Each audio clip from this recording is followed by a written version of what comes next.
years old, and we had a milestone about 6 months ago. Finally, after years and years of complaining and praying and hoping, I finally convinced her we needed to clean out the freezer. Now, I don't know about your moms, but my mom, was raised in a different era. And if we went down to 3 ketchups, 2 Miracle Whips, and 20 rolls of toilet paper, that meant we're out. So she had to keep everything. She finally said, okay, I'll let you clean out the freezer, but I got to sit right beside you. And there was a process involved. We had to, each item had to be overlooked, it had to be tagged, examined, and cross-referenced before it could be determined whether or not it would go into waste management. And I tell you that on some of those items, the expiration date had never even heard of Y2K. Long before that. You would have thought that there were some iniquities from the Ming Dynasty, because every item, it was just like taking her child away to be able to put it in the trash can or not. But finally we got through, we got down to the very last item in a Ziploc bag. There it was in the bottom. I had to reach over and grab it and take it up, and it was as hard as a moon rock, and it was glowing like a meteor. And I handed it to her, and she examined it, looked it over, processed it, tagged it, cross-referenced it. Then I said, Mom, can I throw it away? And she says, yeah, take it out, throw it away, but keep the Ziploc bag.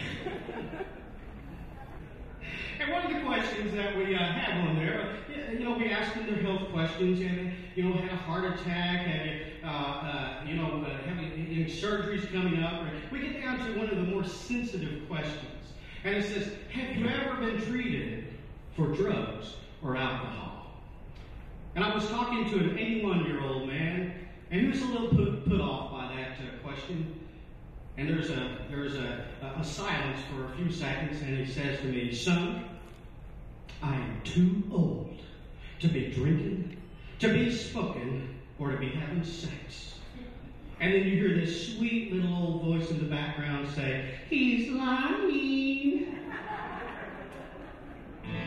And I was with her on a Saturday afternoon, and this person was with us, and I just said, you know what, Mom, maybe we need to write a song about this friend of yours, because, they're with us all the time.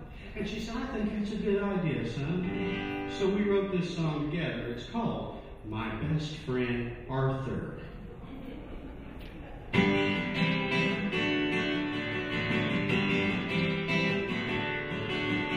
have a good friend named Arthur, true as a friend that could be.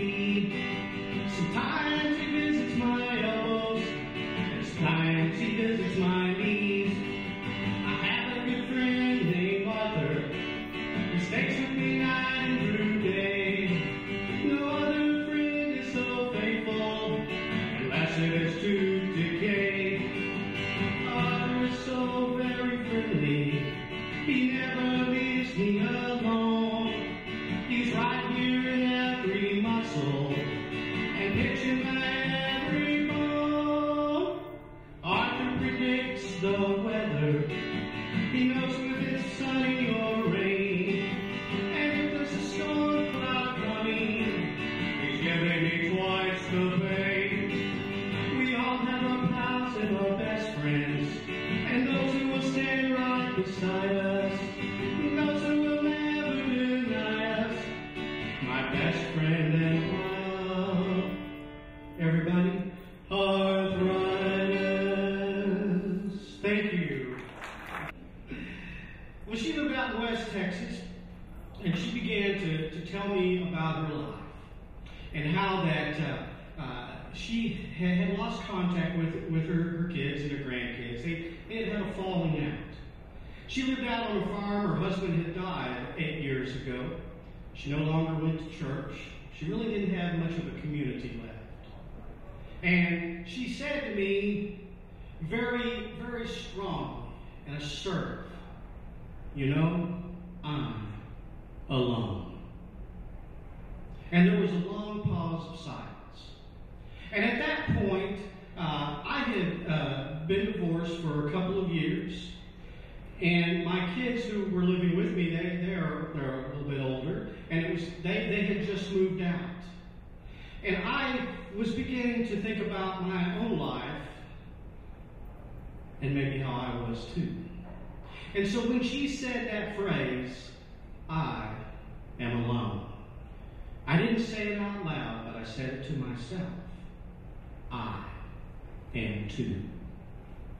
And all of a sudden, we had connection. All of a sudden, she wasn't a stranger. All of a sudden, it didn't matter what generation that we were or weren't from, or what music we listened to, or what the fashion was. All of a sudden, we were extremely close. And so this is the story of that conversation. It's called Spaces Between Us.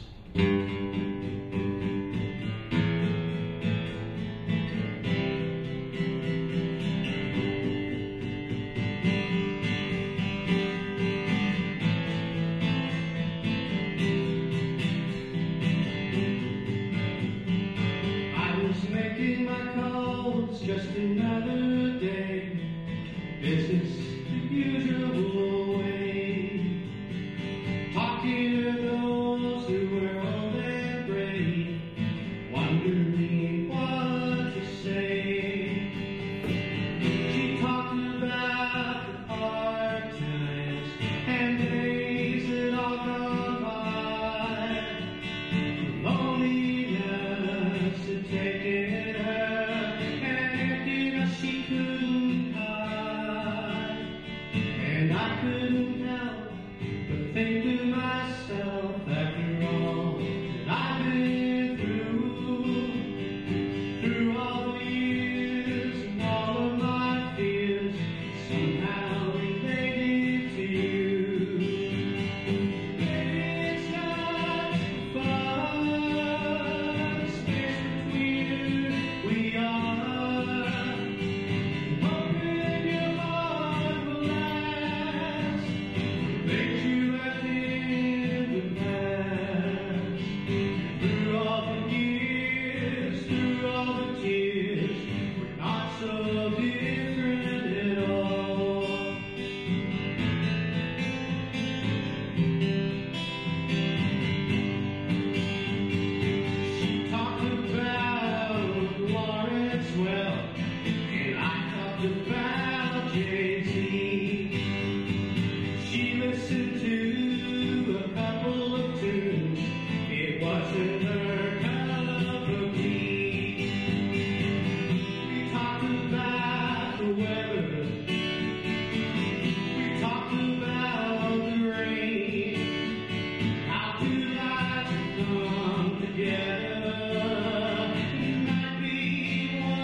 She talked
she said.